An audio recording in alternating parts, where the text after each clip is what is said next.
অনুষ্ঠান করতে বলেছেন, তাই আজকে আমরা পালা করব অশ্বমেধ যজ্ঞ।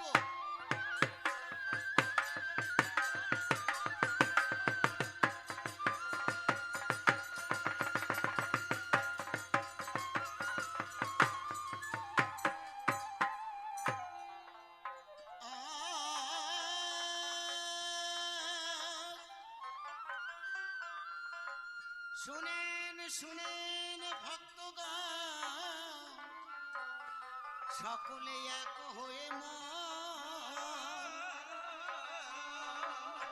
আজ ভক্তি ভাবে শ্রবণ করবেন যত ভক্তগণ।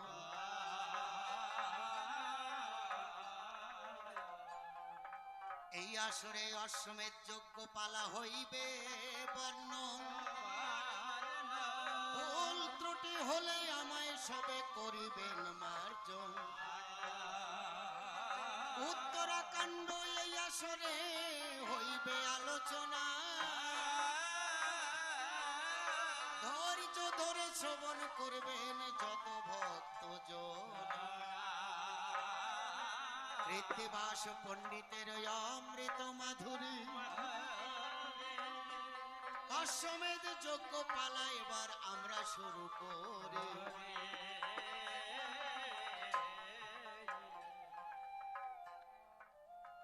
আজকে পালা হবে অশ্বমেধ যজ্ঞ। তো রামচন্দ্র মোট 10টা যজ্ঞ করেছিলেন। আবারও যখন রামচন্দ্র ব্রহ্মহত্যা পাপ করেছেন, তার গুরুদেব বললেন, রামচন্দ্র বললেন, তাহলে গুরুদেব এবার আমি কি করে ব্রহ্মহত্যা পাপ হতে মুক্ত হতে পারি? বিভিন্ন যজ্ঞের কথা বললেন। রামচন্দ্র বললেন, না, এইসব যজ্ঞ আমি করব না। অবশেষে বললেন, আর একটা যজ্ঞের বিধান আছে, কিন্তু তাতে প্রাণ সংশয় আছে, জীবন হানি হতে পারে। রামচন্দ্র বললেন, গুরুদেব সেই প্রাণহানি যজ্ঞ করে যদি তাতে আমার জীবন দান করতে হয়, আর সেই আমার জীবন দিয়েও যদি প্রজাগণ সুখী হয়, আমি সেই যজ্ঞ করব। কৃপা করে বলুন, কত বড় মন দেখেছি।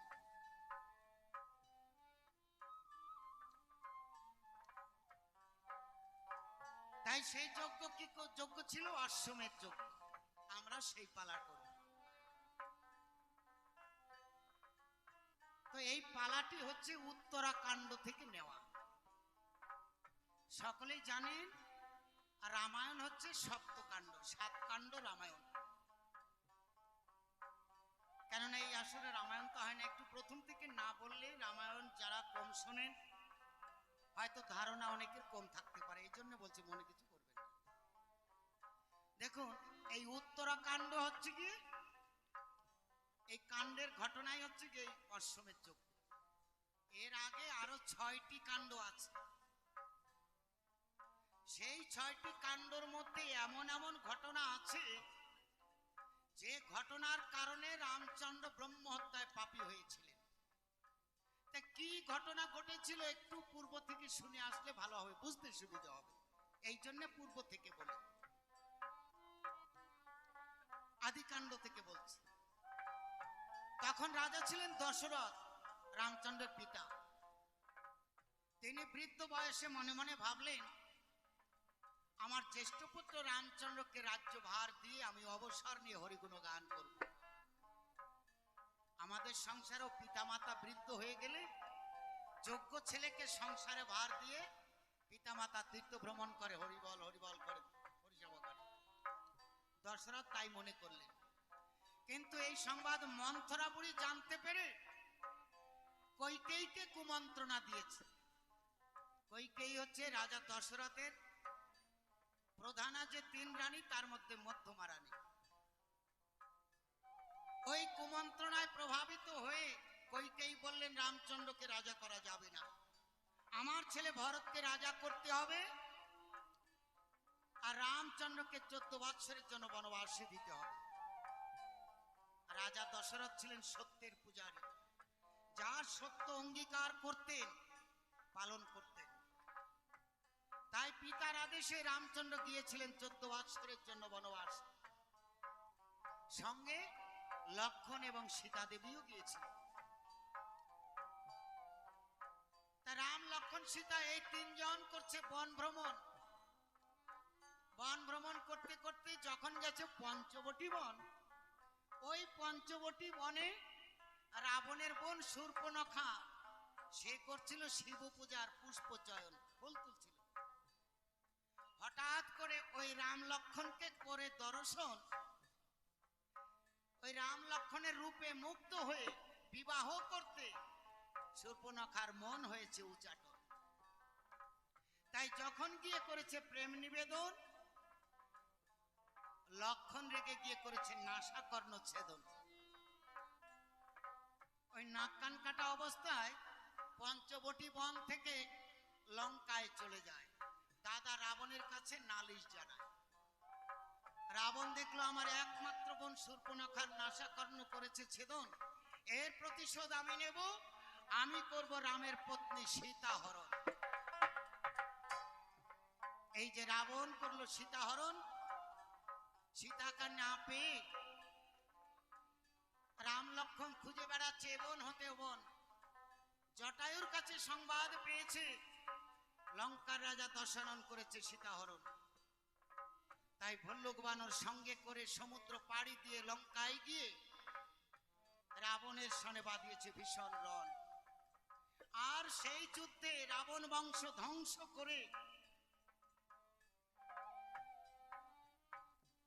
অশোকবন থেকে সীতাকে উদ্ধার করে 14 বছর বনবাস পূর্ণ করে রামচন্দ্র দেশের মানুষ দেশে ফিরেছে।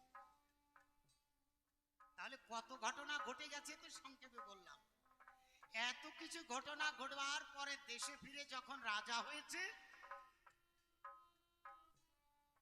এবার রামচন্দ্র সিংহাসনে, রাজ সিংহাসনে বসে প্রজাগণকে বলছে, শোনো শোনো প্রজাগণ, শোনো দিয়া মন, আমার 14 বৎসরের বন ভ্রমণের বিবরণ এক এক করে বলবার চেষ্টা করছে। কিন্তু প্রজাগণ কেউ রামচন্দ্রের কথা শুনছে না। দেখেন না, অনেক সময় কীর্তনের আসরে হয় কি, মায়েরা, ঝিয়েরা কিংবা বাবারা ওই কীর্তন না শুনে নিজেরা নিজেরা পান খায়, গল্প করে, এরকম হয় না অনেক আসরে? এখানে ভালো আছে দেখছি। ওই রকম রামচন্দ্রের কথা শুনছে না। এখন রামচন্দ্র মনে ভাবে, তাই প্রজাগণ আমার কথা মন দিয়ে শোনো না কেন, এর কারণ আমি জানতে চাই। কারণ জানবে কি করে? মনে মনে ভাবে আমি রাজা হয়েছি তো, আমার কাছে আমার দোষের কথা বলবে না, স্বীকার যাবে না। তাই আমি কি করব, রামচন্দ্র ছদ্মবেশ ধারণ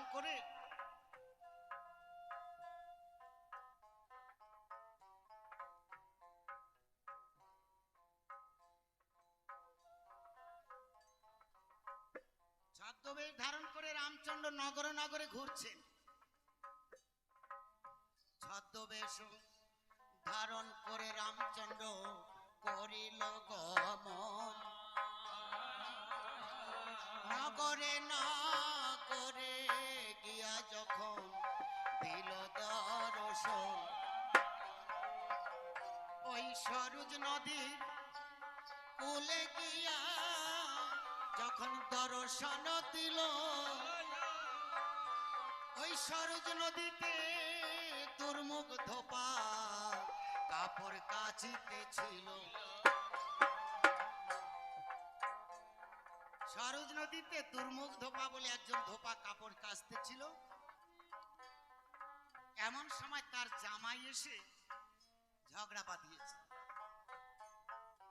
এই দুর্মুখ ধোপার একটাই ছিল মেয়ে, এই পাশের গ্রামে দিয়েছিল বিয়ে।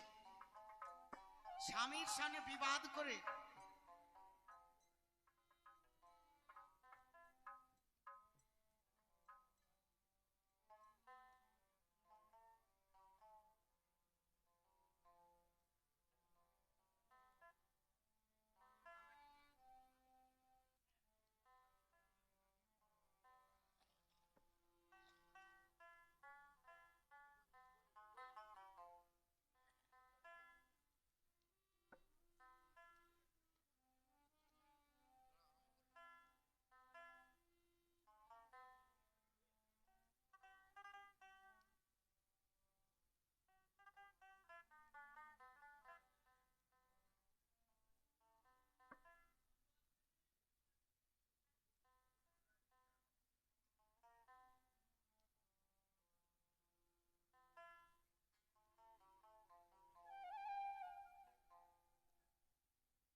এই দুর্মুখ দোপার একটা ছিল মেয়ে, পাশের গ্রামে দিয়েছিল বিয়ে।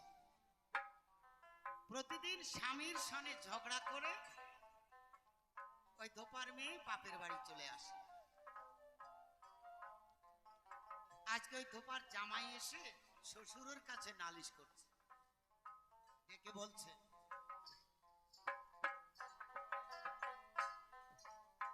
শোনো শোনো শ্বশুর ঠাকুর, আমি তোমাকে জানাই, তোমার কন্যাকে নিয়ে আমার এখন আর সংসার করার ইচ্ছা নাই।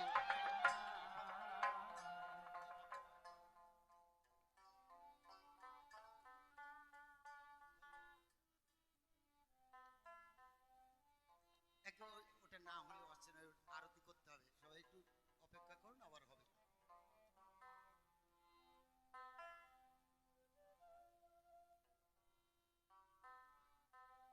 হরে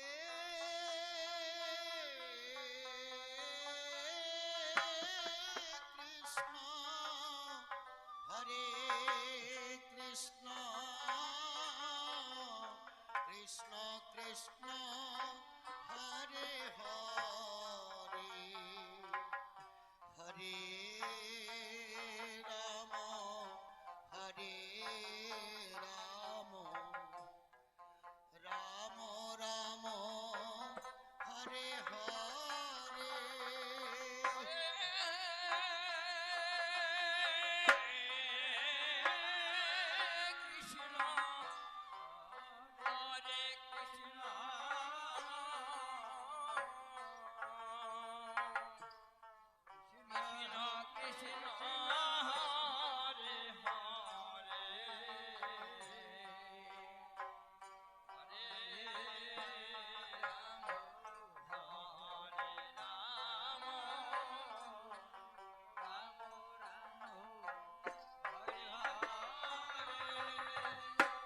হরে কৃষ্ণ হরে কৃষ্ণ কৃষ্ণ কৃষ্ণ হরে হরে হরে রাম হরে রাম রাম রাম হরে হরে হরে কৃষ্ণ হরে কৃষ্ণ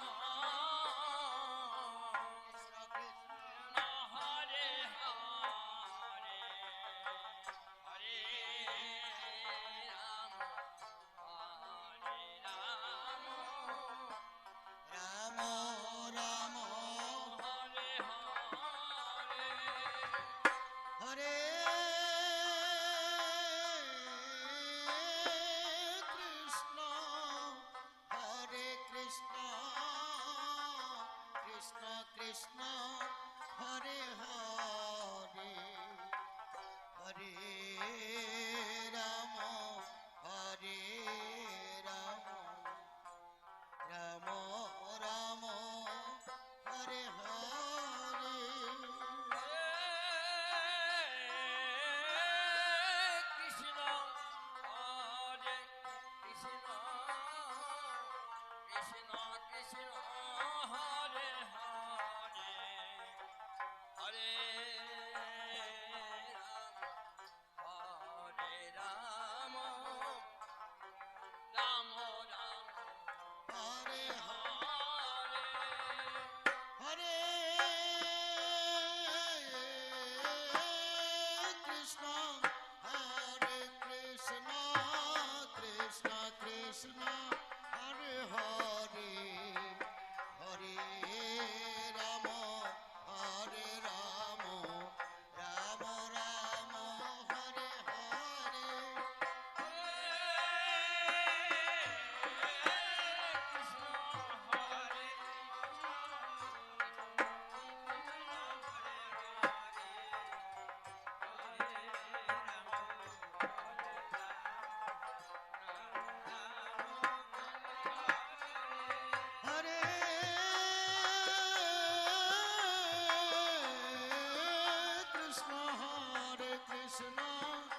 কৃষ্ণ কৃষ্ণ হরে হরে হরে রাম হরে রাম রাম রাম হরে হরে হরে কৃষ্ণ হরে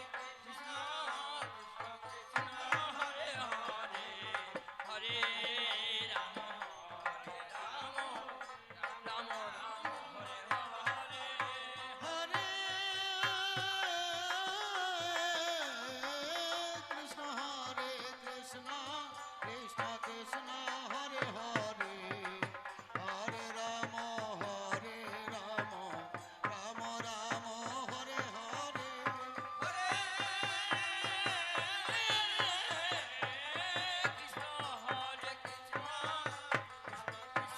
হরে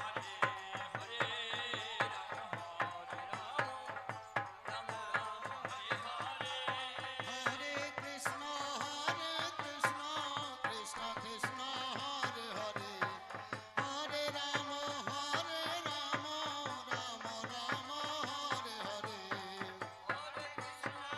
রাম রাম হরে হরে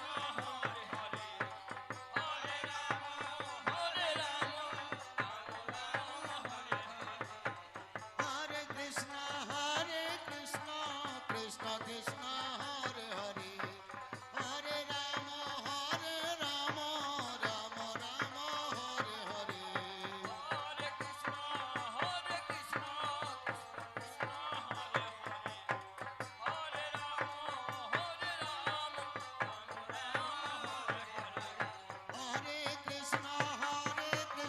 কৃষ্ণ কৃষ্ণ হরে হরে হরে রাম রাম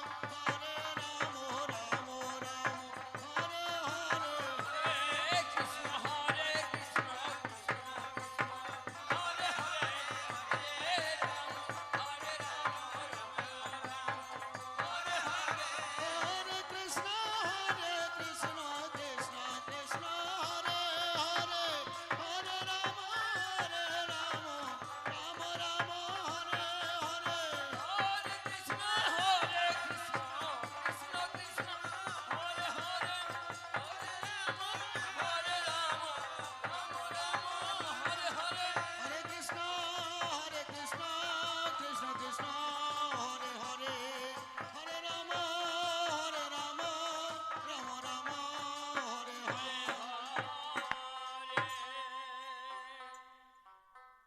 বলো রাধা কৃষ্ণ প্রেমানন্দ হরি হরি বল হরি বল হরি বল হরি বল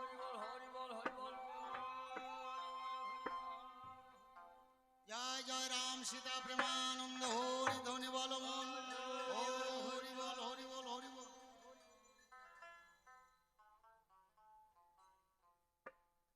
আমরা কোথায় ছিলাম দুর্মুখ ধোপা কাপড় কাচ্ছে সেখানে তার জামাই এসে ঝগড়া বাঁধিয়েছে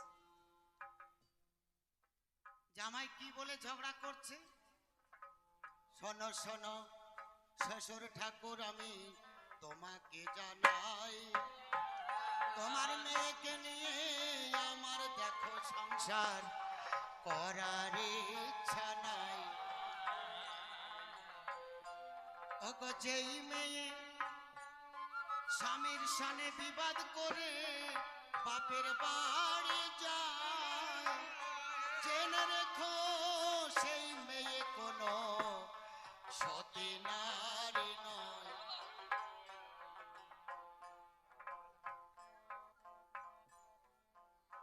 জামাই এসে ঝগড়া করছে ওগো শ্বশুর ঠাকুর এইরকম হলে হয় নাকি কত আর বিঘ্ন দেখেন যে মেয়ে স্বামীর সামনে বিবাদ করে ঝগড়া করে বাপের বাড়ি চলে যায় এ কোনো সতী নারীর কর্তব্য নয় তোমার মেয়েকে নিয়ে আমি আর সংসার করব না দুর্মুগ্ধ কাপ কি করবে কাপড় কাচা বন্ধ করে ডেকে বলছে শোনো জামাই বেটা আমার মেয়ে তোমার সঙ্গে ঝগড়া করে বাপের বাড়ি চলে এসেছে বলে অসতী বলে আখ্যা দিচ্ছে কিন্তু ভেবে দেখো, আমাদের রাজা রামচন্দ্রের স্ত্রী সীতা দেবী রাবণের কাছে 11 মাস বন্দী ছিল। সেই সীতাকে উদ্ধার করে রামচন্দ্র দেখো বামে বসাইল। সেই সীতাকে নিয়ে ওই রামচন্দ্র ও সংসার পাতিল। তবে ভেবে দেখো, আমার মেয়ের তো দোষ কি বা হলো? তা ভেবে দেখো আমার মেয়ের কি দোষ হয়েছে। রামচন্দ্র 11 মাস তার স্ত্রী সীতাকে হারা হয়েছিল, রাবণের কাছে বন্দী ছিল সীতা দেবী। তাকে উদ্ধার করে নিয়ে বামে বসিয়ে রাজা হয়েছে। রামচন্দ্র তো নদীর কূল দিয়ে হেঁটে যাচ্ছিল, নগর ঘুরতে ঘুরতে দাঁড়িয়ে এই কথাগুলো সব শুনেছে।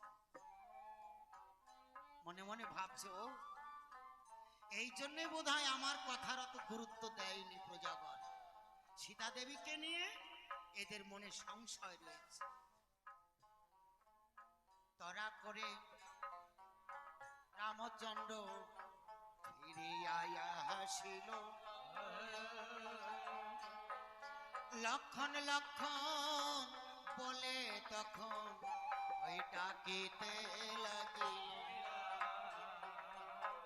ভাই লক্ষণ, লক্ষণ শীঘ্র করে এসো লক্ষণ। ডাকতে ডাকতে রামচন্দ্র নগর হতে ফিরে এসেছে।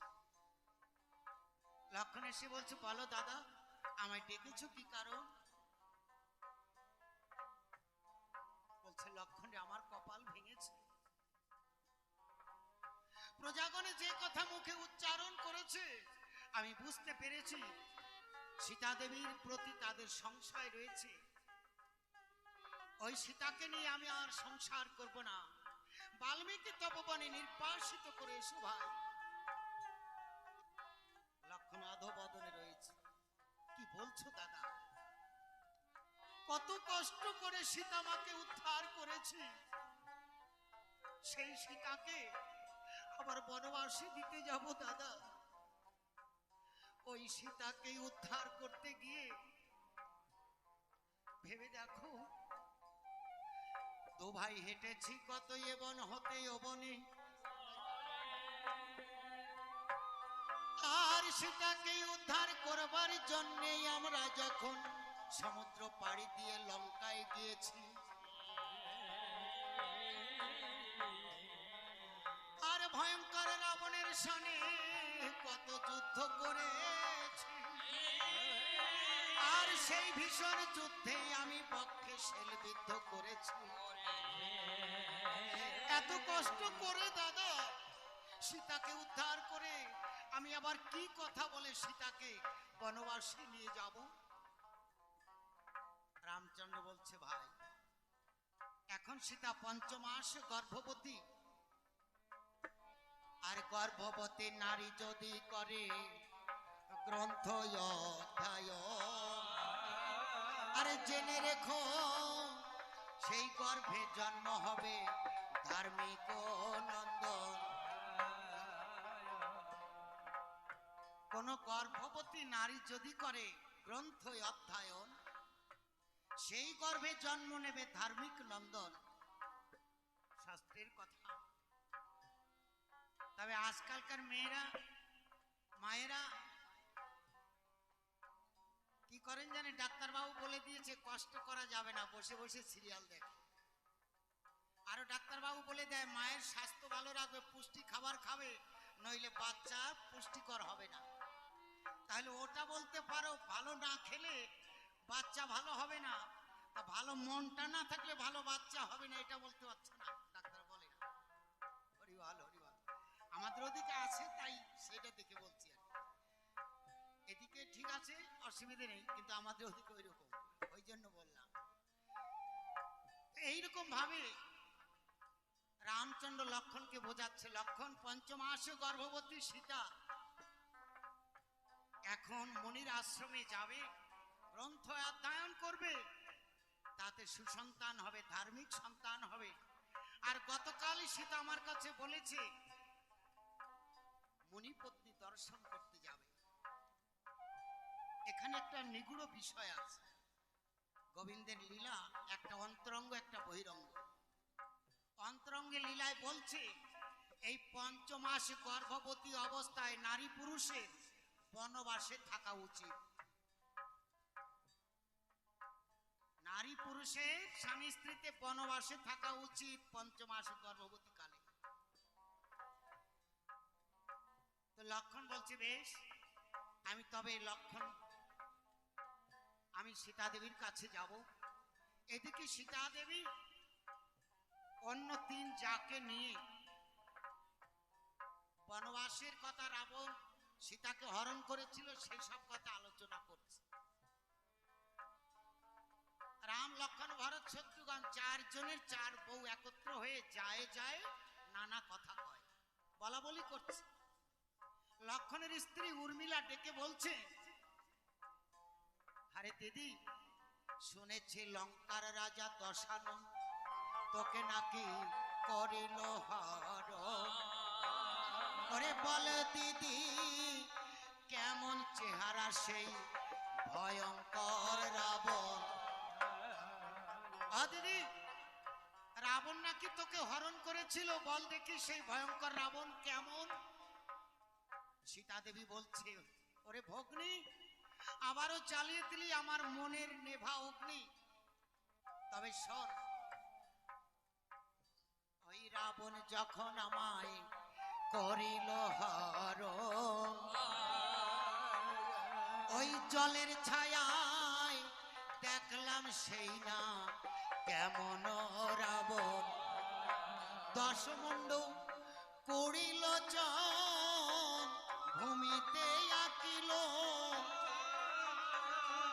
আর একে একে সকল যায় গণে দেখিতে লাগিল। আর সীতা দেবী সেই মুন্ডর পাশে নিদ্রাতে রহিল।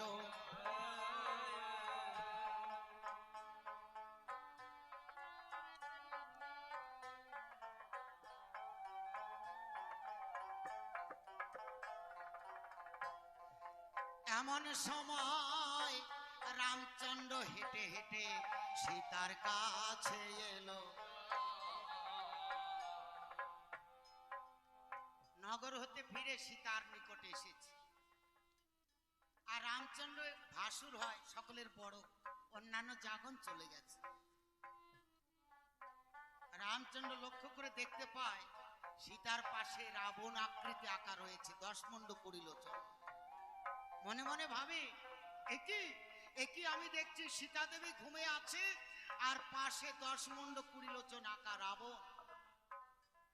১১ মাস সীতা দেবী রাবণের নিকটে বন্দী থেকে রাবণের সনে তার মনের সম্পর্ক হয়েছে। রাবণকে সীতা ভুলতে পারেনি, তাই তো রাবণ আকৃতি অঙ্কন করে বুকে জড়িয়ে ধরে ঘুমে পড়েছে। প্রজাগণে যা বলেছে তাই সত্য। এই সীতাকে আমি শীঘ্র করে লক্ষণকে দিয়ে বনবাসে পাঠাবো।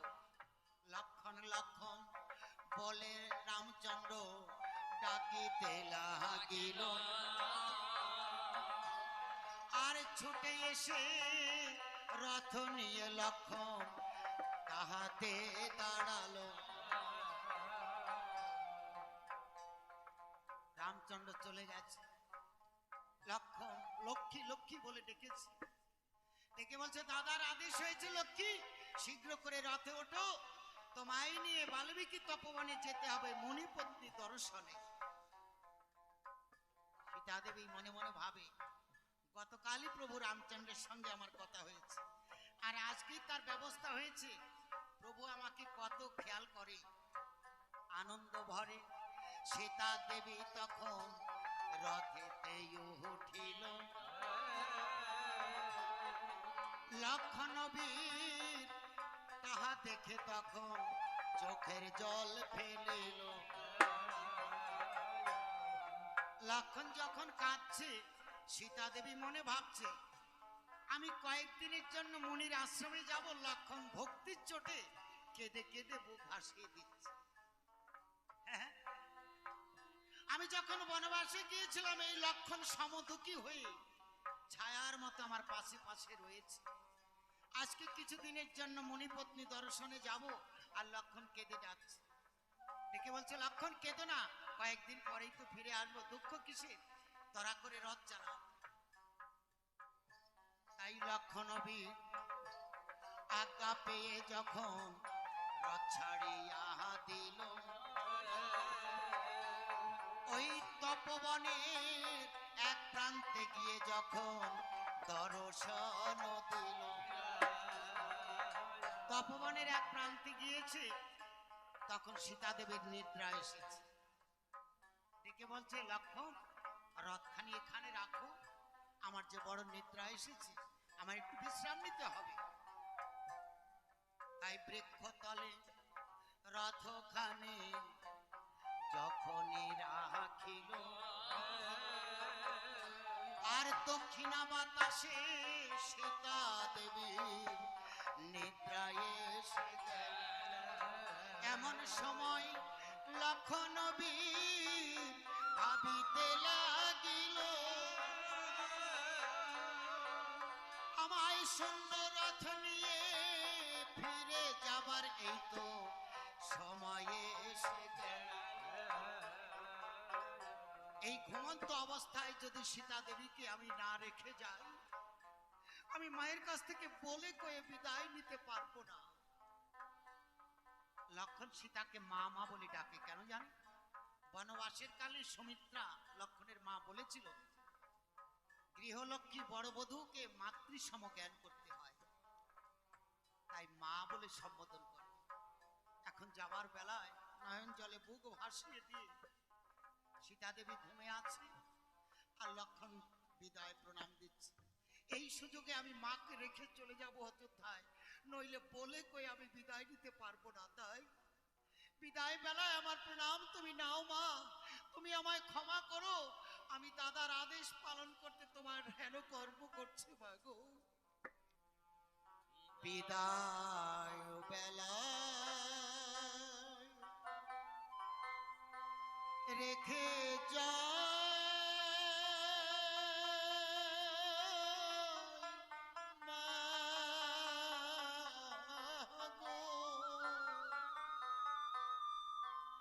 ব্যথা ভরা আখি মাগো, ব্যথা ভরা আখি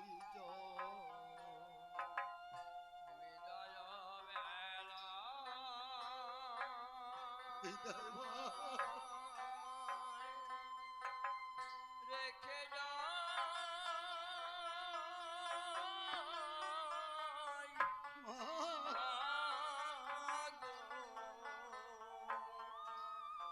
ও মা ব্যথা ভরা আখি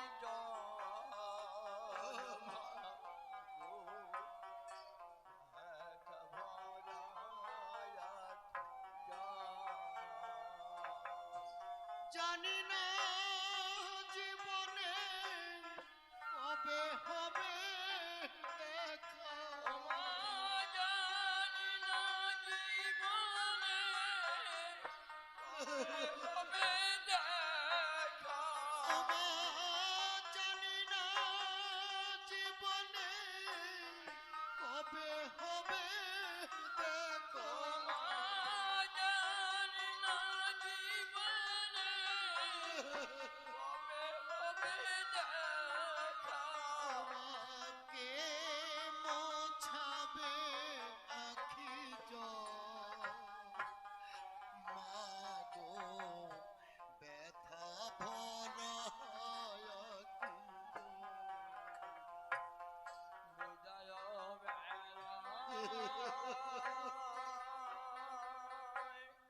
রেখে যাই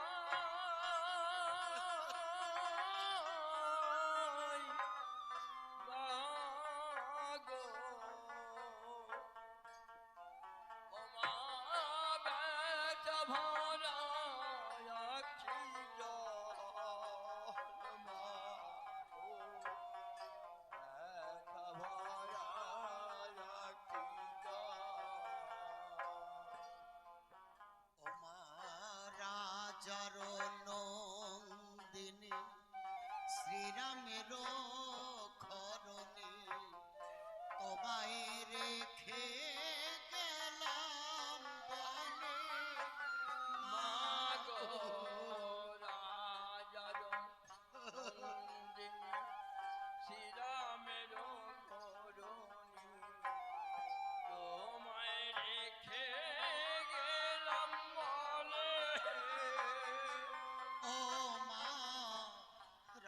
হাজার নন্দিনী শ্রীরামের